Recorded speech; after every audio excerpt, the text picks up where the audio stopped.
Bonjour, et aujourd'hui j'avais envie d'explorer avec vous la thématique de l'orange de Noël et plus précisément sa dimension initiatique et symbolique, car là on approche de Noël à grands pas et je pense qu'on a tous déjà entendu cette fameuse phrase enfant, tu savais, les enfants avant ils avaient qu'une orange pour Noël.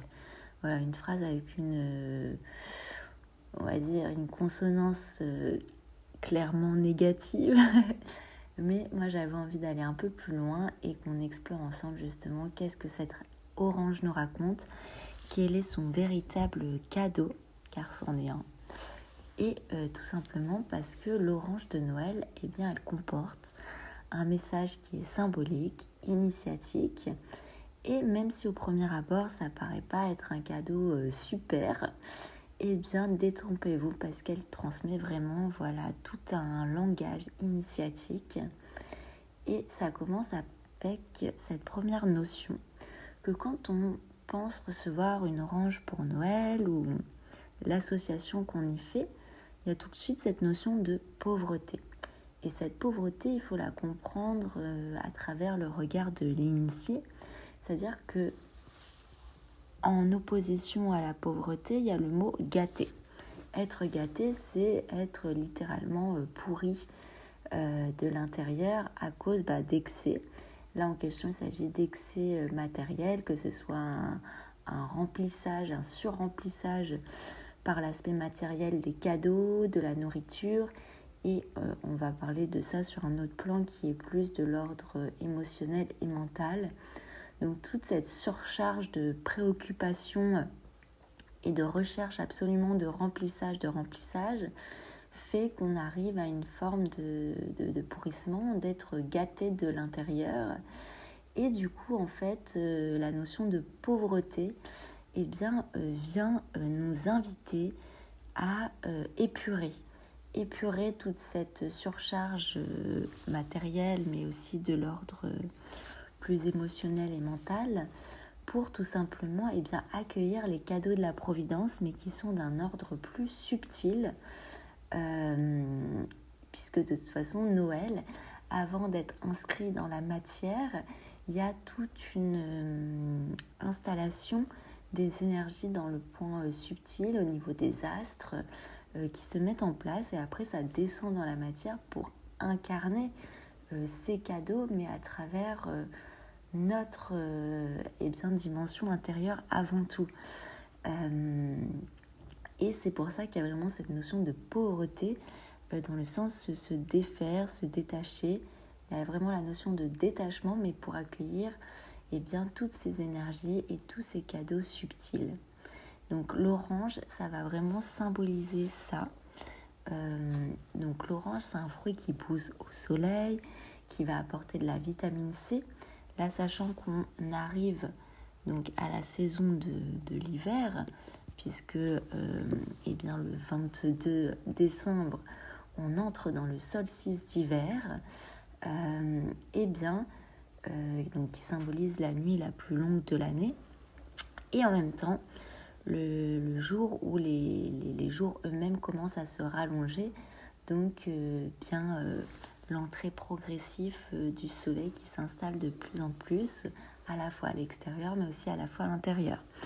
Donc cette orange, elle arrive un peu comme ce symbole du soleil, puisque comme elle pousse au soleil, elle se nourrit de soleil, elle arrive comme ça en plein hiver dans notre grande nuit, comme ce soleil nourricier qui vient nourrir notre force vitale pour permettre de planter les germes de l'action, afin en fait de réveiller tout notre système créatif, notre énergie créatrice, pour rentrer dans l'action et sortir du processus de mort qui était l'automne, et commencer en fait ce processus de remise en action, mais déjà dans quelque chose de très intérieur, de l'ordre de la gestation, un peu comme la nature pendant l'hiver, quand elle est sous la neige, qu'elle commence à se réactiver, mais qu'on ne le voit pas à l'œil nu. Donc il y a vraiment cette invitation par l'orange de réactiver son centre de créativité, d'action, mais en douceur, à travers cette saison qui est introspective, qui est dormante, au ralenti. Et bien l'orange, c'est ce soleil qui vient rallumer et réactiver notre intérieur. Et c'est à ce moment-là que la Terre va commencer à s'éveiller aussi intérieurement pour se préparer au printemps et donc nous préparer nous-mêmes à notre propre printemps. Cet orange, c'est aussi le symbole, donc comme j'ai dit, solaire en plein solstice d'hiver, car on a Noël, on a Yule, et c'est en fait deux fêtes qui sont reliées, puisque donc Yule c'est le 22 et Noël le 25, et bien en fait ces deux fêtes sont là pour célébrer la naissance du dieu soleil, qui illuminera la terre pour le reste de l'année. Et donc c'est une fête du soleil et de la naissance du fils. Donc ça c'est quelque chose qu'on retrouve du point de vue subtil au niveau des astres et qui vient ensuite s'ancrer dans la matière à travers l'organisation des saisons, de notre propre saison intérieure. Cette orange de Noël est destinée à être mangée. Elle vient donc activer notre hara grâce à tout le procédé alchimique de l'intégration, de la digestion, de la nourriture. Donc le hara, c'est le centre de création qui se situe au niveau de notre chakra sacré. Donc le chakra sacré, c'est celui qui est au-dessus du nombril, c'est le chakra orange. Et voilà, on retrouve le fameux mot orange qui se situe dans le ventre. Et récemment, j'ai lu le livre Noël et Pâques dans la tradition initiatique de Umram Mikhaël Ayanov, qui explique en fait que symboliquement, la crèche où est né Jésus se trouve aussi en notre intérieur, dans notre hara, donc dans notre ventre, qui représente le centre de la création, de l'énergie créatrice. C'est ce qu'on retrouve avec le principe de la mère qui va tout simplement accueillir la semence du père pour accompagner le bébé à se développer, donc à créer cet enfant d'abord dans une gestation intérieure que représente l'hiver, et ce fameux accouchement qui a lieu grâce aux contractions, à tout ce travail du bassin, à ce travail du ventre qui va mettre au monde sa création. Et dans ce livre, il est dit notamment que donc, la crèche qui est cet espace à l'intérieur pour faire naître et accueillir le Christ, donc c'est en fait tout notre aspect créatif, toutes nos créations qui sont empreintes de la pureté du Christ, donc de la lumière, empreintes de la pureté et animées par l'énergie solaire, l'énergie de la source. En fait, toute cette vibration d'amour, de vie, de création pour éclairer là où elle est offerte au monde et éclairer les personnes à qui elle est offerte, cette création. Il y a toute cette dimension, là je vais faire une citation du livre, dans le centre hara, c'est là que le disciple doit faire naître en lui cette nouvelle conscience de l'enfant Christ. Rien n'est plus important que de travailler à la naissance de l'enfant divin en nous.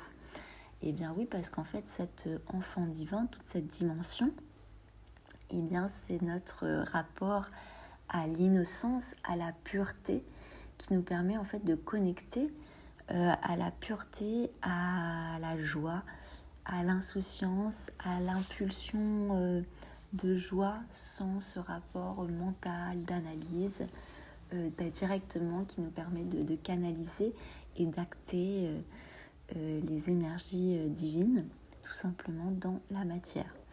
Donc le solstice d'hiver invite à réactiver cette zone de l'énergie sexuelle, c'est-à-dire de la force vitale et créatrice pour faire naître cette dimension christique et solaire dans la matière. D'où manger une orange avec ses pépins qui représentent les pépins à planter pour donner naissance aux fruits de la création. Donc c'est tout un processus alchimique qui a lieu et qui s'active à travers cette fameuse orange. Et d'ailleurs, l'orange, on la retrouve à travers beaucoup de rituels, de décorations. Il y a vraiment, c'est pas juste une orange comme ça, c'est vraiment une dimension symbolique, initiatique. Et oui, l'orange n'a pas toujours fait partie des fruits présents, par exemple, sur le sol français, ça a été importé. Mais si ça a été importé à une date clé en particulier, c'est qu'au niveau des énergies plus subtiles, plus cosmiques, il y a eu une intensification, un appel à ancrer ces énergies dans la matière et qu'elles soient diffusées à travers le monde. Voilà, ça marche comme ça. C'est pas un hasard, c'est pas juste oui, mais à cette époque, les échanges entre bateaux ont pu se faire, donc c'est pour ça que les oranges sont arrivées. D'un point de vue historique peut-être, mais d'un point de vue énergétique où tout ce qui est en haut est comme en bas, ça veut dire qu'il y a des énergies beaucoup plus intenses qui ont permis d'être matérialisées, qui ont été envoyées pour pouvoir être diffusées et pour pouvoir être tout simplement intégrées directement dans le corps physique pour permettre cette intégration symbolique, mais aussi qui comporte tout un code alchimique, comme je l'ai dit. Et ce code, il s'active bien quand on a conscience de ce qui se présente et de ce que racontent vraiment les choses, les événements dans la matière. Et pour finir, tout simplement, on va explorer le mot orange, puisque quand on se connecte à tout l'enseignement et l'énergie de l'orange, on entend le mot or et ange. Et or, donc tout ce qui est associé à l'or, c'est relié au soleil. Là encore, c'est une projection et une matérialisation d'énergie solaire dans la matière. Et ange, il a la dimension angélique. Et quand on se rapporte à la dimension angélique, c'est toujours à cette dimension en soi, à cette dimension intérieure, connectée au ciel, à son ciel intérieur. Donc j'entends or et ange, et plus loin or et ange en soi. C'est l'or qu'on réactive en soi, ce soleil qu'on réactive en nous-mêmes. Donc voilà, j'ai terminé pour cette initiation, ce grand voyage avec l'orange de Noël. Et maintenant, quand vous allez voir une orange ou quand vous allez entendre cette fameuse phrase « Oh mais tu sais, nous, dans notre temps, on n'avait qu'une orange, alors estime-toi content d'avoir une paire de chaussettes et un iPad. » on saura que cette fameuse orange, c'est déjà un cadeau incroyable. Un cadeau rempli de messages subtils en lien avec ces énergies et qui nous connecte direct à notre centre créateur, à notre Christ intérieur, pour permettre nous-mêmes d'acter dans la matière nos propres cadeaux pour la création, cadeaux pour les autres. Donc voilà. Donc je vous souhaite de joyeuses fêtes. D'ici là, on va se retrouver avec d'autres partages et je vous dis à bientôt.